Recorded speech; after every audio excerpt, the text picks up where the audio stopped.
Berbicara tentang peternak mandiri, kunci sukses menjadi peternak mandiri adalah produktivitas, fertilitas, dan daya tetas. Produksi telur harus banyak, harus lancar, kemudian tingkat fertilitas telurnya harus tinggi, lalu daya tetasnya juga harus tinggi.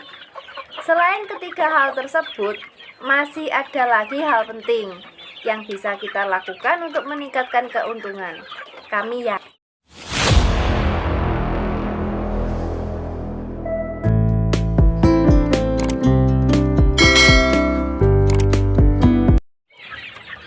Halo teman-teman, jumpa lagi bersama kami di channel Peternak Inovatif. Kami ingatkan untuk selalu melihat kolom deskripsi karena di sana ada info menarik, juga ada beberapa link video unggulan yang menurut kami sangat bagus. Siapa tahu bermanfaat bagi teman-teman semuanya. Berbicara tentang peternak mandiri, kunci sukses menjadi peternak mandiri adalah produktivitas, fertilitas, dan daya tetas. Produksi telur harus banyak, harus lancar, kemudian tingkat fertilitas telurnya harus tinggi, lalu daya tetasnya juga harus tinggi. Selain ketiga hal tersebut, masih ada lagi hal penting yang bisa kita lakukan untuk meningkatkan keuntungan. Kami yakin semua sudah paham betul. Salah satu hal penting untuk menunjang pertumbuhan ayam adalah pakan yang berkualitas. Benar kan? Dengan pakan yang berkualitas, ayam akan tumbuh lebih cepat. Masa panen juga akan lebih cepat. Keuntungan pun akan lebih cepat kita dapatkan. Tapi perlu diketahui ya teman-teman, penggunaan pakan berkualitas juga mempengaruhi modal biaya pakan. Biasanya, semakin bagus atau semakin berkualitas suatu pakan, harganya juga semakin mahal. Maka dari itu, diperlukan sebuah titik keseimbangan supaya didapat hasil yang sesuai dengan harapan. Sebagai peternak rumahan, peternak yang skala kecil, harapannya modal yang dikeluarkan sedikit, tetapi hasilnya bisa maksimal, selangit. Kita harus menyeimbangkan antara penggunaan pakan alternatif dan pakan pabrikan. Kita harus memiliki banyak referensi tentang pakan alternatif. Kita harus tahu bahan pakan apa aja sih yang bisa digunakan sebagai pakan alternatif. Misalnya, ada onggok singkong, nasi sisa, sayuran, ampas, tahu, atau teman-temannya yang lain sebagainya. Permasalahannya adalah terkadang bahan pakan alternatif tidak bisa disimpan terlalu lama. Misalnya aja nih ya, kayak nasi sisa. Jika jumlahnya terlalu banyak dan tidak cepat habis, maka akan mudah basi. Kalau nasi sisa ini sudah terlanjur basi, baunya itu loh, innalillah, se-RT udah kecium itu sampai emaknya ngomel-ngomel. Baiklah teman-teman, kali ini kita akan sharing tentang cara mengawetkan nasi sisa. Untuk mengawetkan nasi sisa, ada dua cara nih. Yang pertama, dengan cara kita keringkan, kita jemur sampai kering. Nantinya setelah kering akan menjadi nasi aking. Ini awet dan praktis. Bisa kita pakai kapan saja. Cukup berikan air hangat, kita diamkan sejenak. Nasi aking akan menjadi lunak dan siap untuk diberikan kepada ayam-ayam tercinta. Kemudian yang kedua adalah dengan cara fermentasi. Kami lebih suka memakai cara yang kedua ini loh teman-teman. Dengan fermentasi, nilai gizi pada nasi sisa ini akan meningkat. Selain itu, fermentasi juga membantu pencernaan ayam. Penyerapan nutrisinya jadi lebih maksimal. Sekarang, bagaimana cara fermentasi nasi sisa kita? Di sini kita sudah menyiapkan bahannya. Mari kita tengok ada apa aja ya ini teman-teman, bahan-bahan yang akan kita buat. Di sini ada tahu buncis, sayur kates. Lalu di bawahnya ada nasi sisa kemarin yang sebenarnya masih enak dimakan, tapi sebenarnya enak buat nasi goreng, tapi ya udahlah buat ayam aja. Dan ini adalah nasi basi yang subhanallah baunya. Dan ini adalah dedak bekatul. Lalu ini air bekas cucian beras, dan ini ada E4 yang buat peternakan. Ini warnanya coklat. Dan di sini ada gula manis pasti ya, karena emang gula manis. Oke, mari kita mulai proses fermentasi kita. Pertama-tama kita siapkan air cucian beras ini tadi. Lalu kita buka tutup botol E4. Kita tuangkan 1,5 botol, tutup ya, 1,5 tutup botol. Yang pertama 1 tutup botol ini.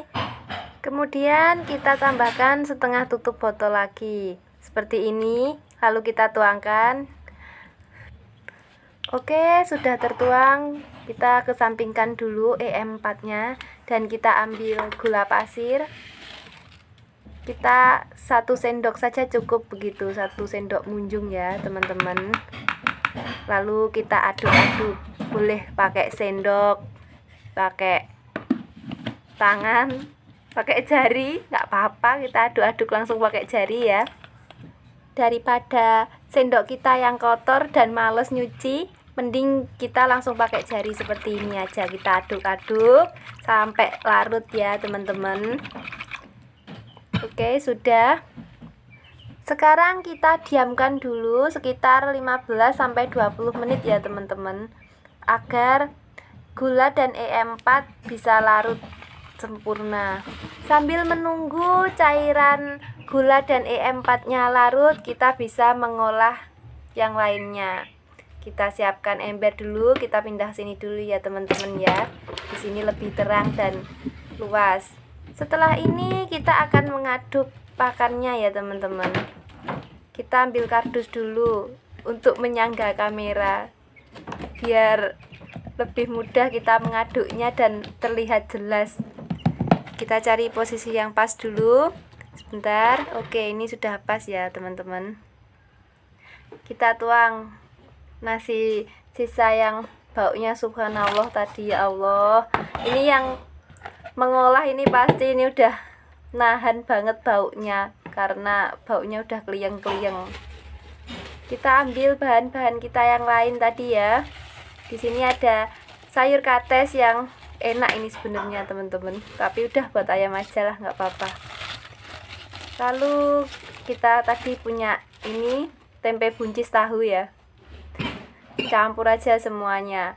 Lalu nasi yang masih katanya enak buat nasi goreng, tapi ya udah buat ayam aja.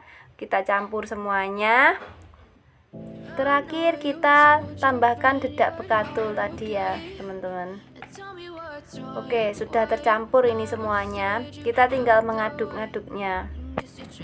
Jangan lupa kita memakai sarung tangan ya. Kita aduk-aduk seperti ini. Kalau teman-teman kurang greget, bisalah langsung pakai tangannya aja langsung. Kita aduk-aduk sampai rata ya teman-teman ya. Yang bawah-bawah juga itu, pokoknya kita aduk-aduk sampai rata aja semuanya.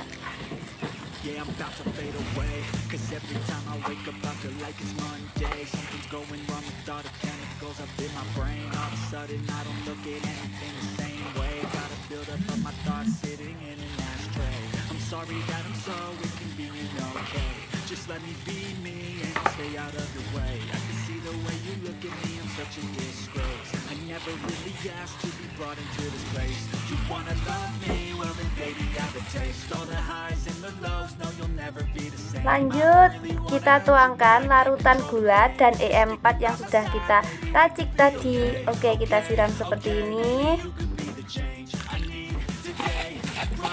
Kita aduk-aduk lagi ya teman-teman sampai sekiranya tercampur rata. Fermentasi ini nanti kira-kira membutuhkan waktu 7 hari karena kita tadi telah memakai nasi basi ya, jadi fermentasinya bisa sempurna. Kita aduk-aduk terus sampai rata ya teman-teman. Tapi ini kok blenyek gini, ini kayaknya tadi kebanyakan air deh kita. Kita bisa menambahkan dedak begatul agar tidak terlalu blenyek kayak gini. Lalu kita aduk-aduk lagi sampai tercampur rata. Setelah dikiranya tercampur rata, kita siapkan toples atau wadah apapun itu yang tertutup. Pokok harus tertutup rapat ya teman-teman. Tujuannya biar nanti udaranya enggak masuk ke dalam toples. Karena jika udaranya masuk ke dalam toples, fermentasi kita auto gagal teman-teman. Setelah toples tertutup rapat, kita harus menyimpannya di tempat yang gelap. Pokok tempatnya gelap, nggak sampai terkena cahaya matahari. Jadi nanti fermentasinya bisa sempurna. Oke.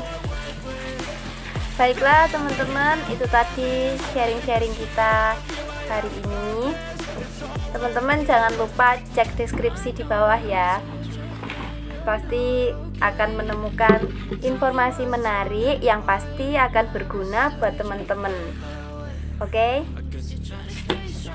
Apabila ada salah kata, kami mohon maaf yang sebesar-besarnya.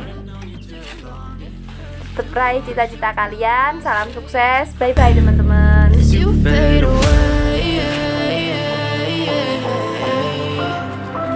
as you fade away, as you fade away.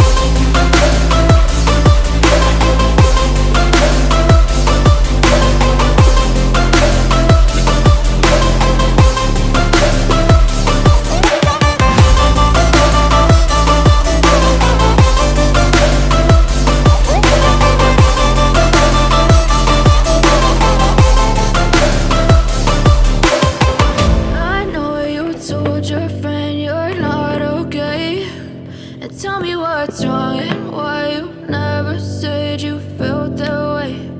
Guess you're trying to stay strong and fake a smile until I look away.